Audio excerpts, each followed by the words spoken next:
अस्सलाम वालेकुम, मैं हूं मरियम नवाज़ और सुप्रीम कोर्ट में आज आम इंतखाबात जो कि 8 फरवरी को हुए थे और उसके बाद उन इंतखाबात को लेकर जो सवालात उठ रहे हैं, ऐसे ही सवालात कुछ सुप्रीम कोर्ट आए थे और परसों भी इस दरख्वास्त को टेकअप किया गया था। ये ब्रिगेडियर रिटायर्ड अली खान नामी शख्स की दरख्वास्त है और उस दरख्वास्त 3 सफ़हाती दरख्वास्त का चर्चा मीडिया पर बहुत होता रहा और इस पर चीफ जस्टिस काजी फ़ाइज़ ईसा बरहम तो दिखाई दिए, लेकिन आज उनकी बरहमी का रुख कुछ डायरेक्टली मीडिया पर भी हुआ और उसके बाद उन्होंने इदारों की साख से मुतालिक भी बात की, साथ ही पीटीआई के शौकत बसरा को भी रगड़े में लिया और इसके अलावा जो दरख्वास्त गुजार ब्रिगेडियर रिटायर अपने आप को लिखते हैं अली खान, उनको 5 लाख रुपए जुर्माना भी आयद किया है। आज की समाअत में क्या कुछ हुआ, मुकम्मल तफसील आपके सामने रखती हूँ। तो आज दरख्वास्त पर समाअत का आगाज़ हुआ एग्जैक्टली 9:40 पर, जब कोर्ट आके बैठी, केस कॉल अप हुआ और उसके बाद additional attorney general Aamir Rahman ने आके अदालत को बताया कि बज़रिया SHO उसके अलावा जो एडिशनल सेशन जज इस्लामाबाद के हैं उनको भी नोटिस हुआ था, लेकिन बार बार नोटिस करने, राब्ता करने के बावजूद ब्रिगेडियर रिटायर अली खान के घर के बाहर जो नोटिस है वो चस्पा करने के बावजूद वजारत दिफा से राब्ता करके उनकी फ़ैमिली की एक मेंबर आमना सुहेल नामी खातून को नोटिस मौसूल कराने के बावजूद ब्रिगेडियर रिटायर अली खान अपनी दरख्वास्त की पैरवी के लिए नहीं आए, ना ही उनसे राब्ता हो सका है। और उसके बाद आमिर रहमान ने अदालत को ये भी बताया कि ये ब्रिगेडियर रिटायर्ड नहीं है, बल्कि इनका कोर्ट मार्शल हो चुका है और कोर्ट मार्शल 2012 में हुआ था और गद्दारी के मुर्तकिब होने पर इस शख्स का फ़ौज से कोर्ट मार्शल हुआ, निकाल भी दिया गया, ओहदा और मराहत भी ले ली गई। और उसके बाद चीफ जस्टिस काजी फ़ाइज़ ईसा ने यह कहा कि दरख्वास्त गुजार ने इस बात को मेंशन नहीं किया, अपनी दरख्वास्त के अंदर उन्होंने ये मेंशन नहीं किया कि वो अब ब्रिगेडियर रिटायर्ड नहीं है, बल्कि अपने आप को इदारे से मंसूब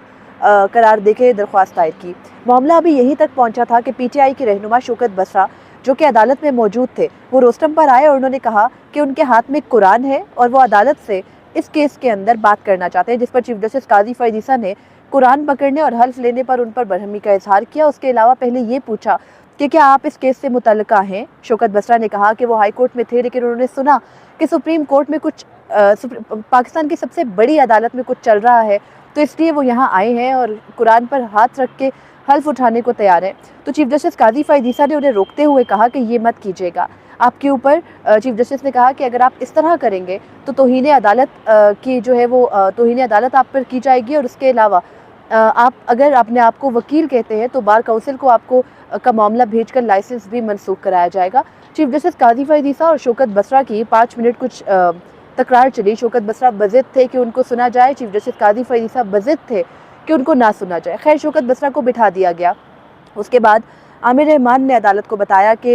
इस शख्स का कोर्ट मार्शल हुआ है, तो चीफ जस्टिस काजी फ़ाइज़ ईसा ने अपनी तरफ से ये भी बताया कि सुप्रीम कोर्ट को 19 फरवरी को एक ईमेल मौसूल हुई है जो कि दरख्वास्त गुजार अली खान की तरफ से है, जिसमें वो ये अदालत से, जो अदालत को इनकन्वीनियंस उनकी वजह से जो है वो सहना पड़ी, उस पर माजरत कर रहे हैं और उसके साथ ही वो ये भी कह रहे हैं कि वो अपनी दरख्वास्त को वापस लेना चाहते हैं और अदालत में पेश नहीं हो सकते, ना ही अपनी दरख्वास्त की पैरवी कर सकते हैं। ये जब अदालत को बताया गया तो चीफ जस्टिस काजी फ़ाइज़ ईसा ने बताया कि उनको ये उनके फिक्सेशन ब्रांच को ये ईमेल मौसूल हुई है, तो उसके बाद उन्होंने ख़ुद शौकत बसरा को कहा कि वो साहब कहाँ हैं जो थोड़ी देर पहले दरख्वास्त पे बात करना चाह रहे थे। शौकत बसरा को बुलाया और शौकत बसरा से पूछा कि इतना बता दीजिए कि क्या आप इस केस में अली खान के वकील हैं। तो उन्होंने कहा कि नहीं, मैं अली खान का वकील नहीं हूँ, लेकिन मैं बहावल नगर से पीटीआई का मुंतखब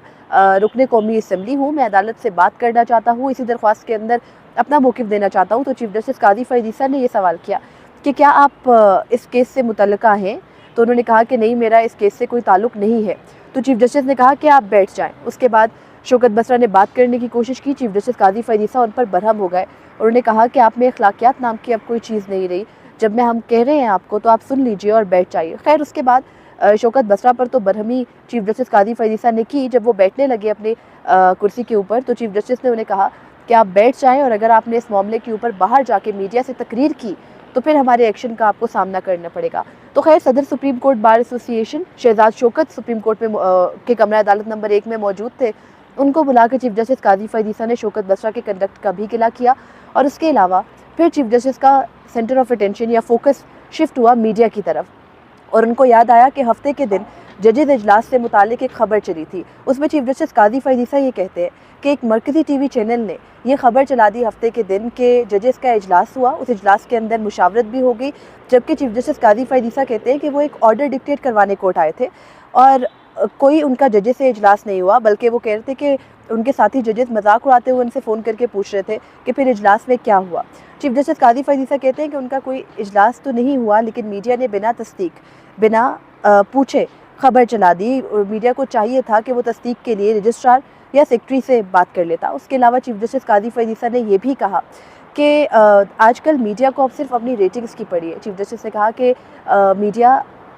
की गलत खबरों के बदले में जजेस बाहर आके ना प्रेस कॉन्फ्रेंस कर सकते हैं, ना ही वजाहतें जारी कर सकते हैं। इसके अलावा चीफ जस्टिस काजी फैज़ ईसा ने मीडिया के किरदार के ऊपर मुसलसल 5-6 मिनट बात करते हुए ये कहा कि आजकल टीवी चैनल्स को सिर्फ अपनी रेटिंग्स की पड़ी है, वो झूठी खबरें चलाते रहे तो आवाम का उन पर से एतमाद ख़त्म हो जाएगा। और फिर चीफ जस्टिस काजी फैज़ ईसा वापस अपने उस सच के प्रचार की तरफ गए और कहा कि सच बोला करें और सच ही जो है वो रास्ता दिखाता है। उसके अलावा ये भी कहा कि जो मौजूदा केस के अंदर दरख्वास्त गुजार है, इसके कंडक्ट को देखें कि उसने दरख्वास्त दायर की और अगले ही दिन बैरून मुल्क रवाना हो गया। यानी 12 फरवरी को अली खान नामी शहरी ने सुप्रीम कोर्ट में इंतखाबात का लदम करार देने की दरख्वास्त दायर की और 13 फरवरी के वो अपने टिकट, अपने बोर्डिंग पासेस अदालत को ईमेल के जरिए भेज रहे हैं कि मैं 13 फरवरी को मुल्क से चला गया था और अब मैं केस चलाना नहीं चाहता, और इस वक्त जो दरख्वास्त गुजार है वो बहरीन में बैठे हैं। ये तमाम तर बातें आज अदालत में हुई। तो उसके बाद चीफ जस्टिस काजी फैज़ ईसा के सामने सुप्रीम कोर्ट बार के सदर शहजाद शौकत मौजूद थे और उन्होंने कुछ मामले में मज़ीद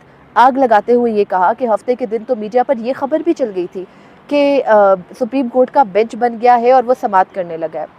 अब चीफ जस्टिस काजी फैज़ ईसा जो अमूमी तौर पर हर चीज़ का सबूत मांगा करते हैं, उन्होंने नहीं पूछा कि कौन से मीडिया चैनल ने ये खबर चलाई थी। खैर हमारे इल्म में तो नहीं है कि ये खबर किसी ने चलाई हो, लेकिन चीफ जस्टिस काजी फैज़ ईसा के साथी जजेस ने ये कहा कि मीडिया ने तो ये भी चला दिया कि इजलास में ये बातें डिस्कस हुई और फिर इजलास में ये फैसला हुआ कि सुमोटो नहीं लिया जा रहा। और फिर जस्टिस मोहम्मद अली मज़हर ने यह कहा कि उन जजेस का भी नाम चलाया गया जो इस्लामाबाद में थे ही नहीं और वो लाहौर में थे।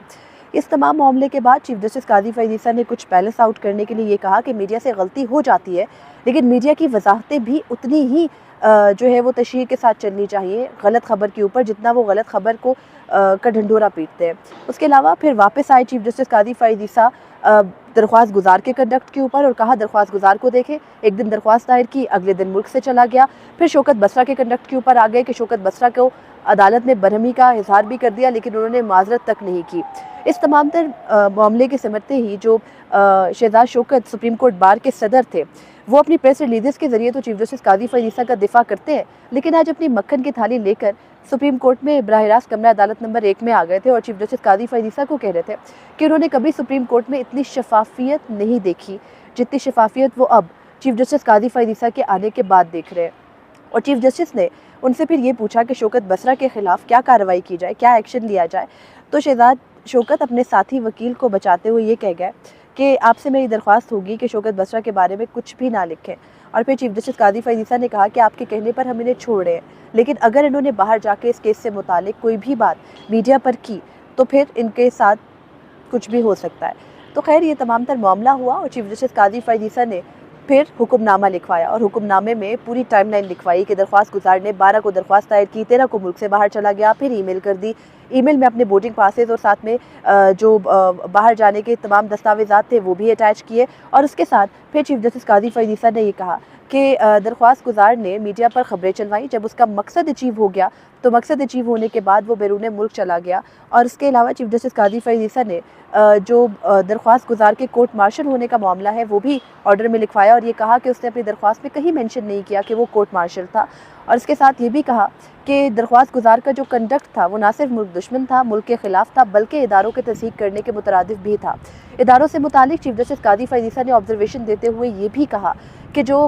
इदारे हैं मुल्क में वो अब 2-3 ही बचे हैं, उनकी साख तबाह ना करें। चीफ जस्टिस ने जब इदारे गिने तो पहला सुप्रीम कोर्ट, दूसरा पार्लियामेंट गिना और फिर एकदम से नाम लिए बगैर 1-2 इदारे और मेंशन कर दिए। और मेरा ख्याल है वो 1-2 इदारे फ़ौज और ISI के अलावा कोई और हो नहीं सकते जो चीफ जस्टिस काजी फैज़ ईसा के ख्याल में मुल्क में बचे कुचे इदारे हैं। तो चीफ जस्टिस कहते हैं कि उनकी साख तबाह ना की जाए बल्कि उनकी तकरीम का ख्याल किया जाए। और ऑर्डर में ही ये भी लिखवाया, और उसके अलावा ये भी कि मीडिया गलत खबरें चलाने से पहले उनकी तस्दीक करे, और जब तस्दीक करे तो वो तस्दीक उतनी ही लाउड होनी चाहिए जितनी कि वो खबर होती है। उसके अलावा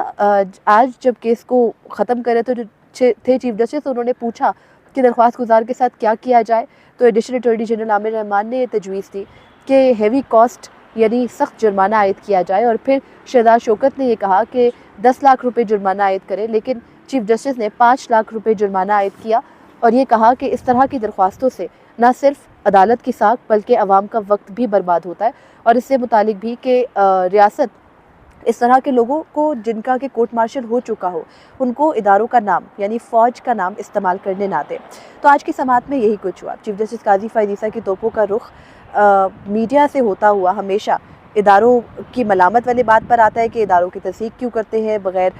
तस्दीक के चीज़ें क्यों चलाते हैं। और फिर चीफ जस्टिस काजी फ़ायज़ ईसा ने कुछ मेंशन ये भी किया कि अगर मीडिया को कुछ कह दो तो आर्टिकल 19(19)A और इसके अलावा मीडिया की आज़ादी का मसला शुरू हो जाता है। तो चीफ जस्टिस के जो मसाइल हैं मीडिया के साथ, वो कुछ हर गुज़रते दिन के साथ बढ़ रहे हैं। और गुज़िश्ता रोज़ हुकूमत साजी के बाद आज उनका मूड भी कुछ तब्दील दिखाई दिया। और वो मूड था वो मीडिया से मुतालिक बहुत ही रिगरस था। आने वाले दिन कुछ बहुत अच्छे नहीं लग रहे मीडिया को लेकर, लेकिन देखते हैं। चीफ जस्टिस काजी फ़ायज़ ईसा ने तो कह दिया वो प्रेस कॉन्फ्रेंसेस या वजाहतें नहीं कर सकते। वो प्रेस कॉन्फ्रेंसेस या वजाहतें सिर्फ सियासतदान करते हैं, लेकिन हफ्ते के दिन हमने एक प्रेस कॉन्फ्रेंस और एक वजाहत सुप्रीम कोर्ट के इसी अहाते में होती देखी थी, और वो इन्हीं साहब की थी जो आज ये कह रहे थे कि वो प्रेस कॉन्फ्रेंस या वजाहत नहीं कर सकते। आज के लिए इतना ही था। मुझे इजाज़त दीजिए। अल्लाह हाफ़िज़।